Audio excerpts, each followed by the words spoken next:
السلام علیکم ناظرین، میں ہوں آپ کا ہوسٹ اشرف جاوید ملک۔ آگرہ اگر دلی مگر ملتان سب کا پدر۔ ملتان اپنی تہذیبی شناخت کے حوالے سے پوری دنیا میں مشہور ہے۔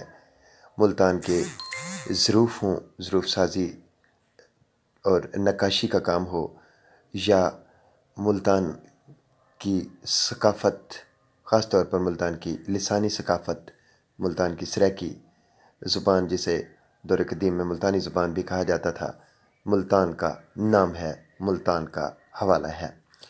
یہاں کے مندر ہوں، یہاں کی قدیم تعمیراتی تاریخی آثاریات ہوں، سب میں ملتان معروف ہے۔ ملتان حضرت نوح علیہ السلام کے دور سے آباد چلا آ رہا ہے۔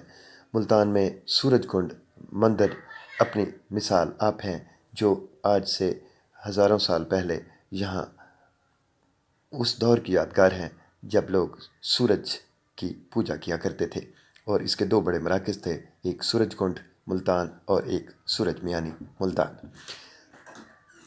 سورج کنڈ میں موجود یہ آثار اب تک موجود ہیں، پانی کے تالاب جہاں لوگ اشنان کرتے تھے، اور اس کے علاوہ یہ دیوناگری سنسکرت رسم الخط، اس کے علاوہ یہ حضرت شاہ شمس رضی اللہ تعالیٰ عنہ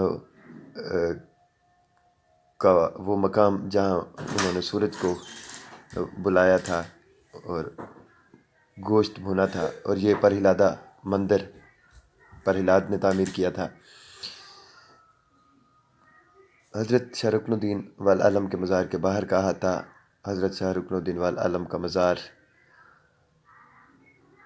باب القاسم ملتان، محمد بن قاسم کی یادگار جب انہوں نے ملتان فتح کیا۔ شاہ رکن الدین والعالم کا مزار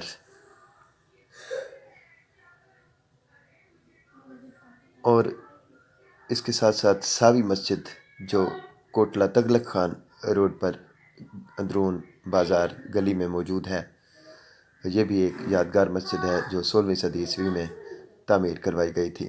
اس کے علاوہ حضرت بابا شمسی کا مزار جو سورج میانی میں موجود ہے قبرستان کے اندر، یہ ساوی مسجد تھی، اور یہ وہ مزار ہے جو سورج میانی میں موجود ہے قبرستان میں۔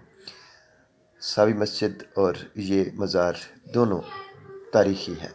اس کے علاوہ گوتم بدھ کا یہ مجسمہ جو ابن حنیف نے تحفہ دیا تھا۔ ناظرین، یہ آپ کو میں نے ملتان کی سیر کروائی، دعاؤں میں یاد رکھیے گا۔ اللہ حافظ۔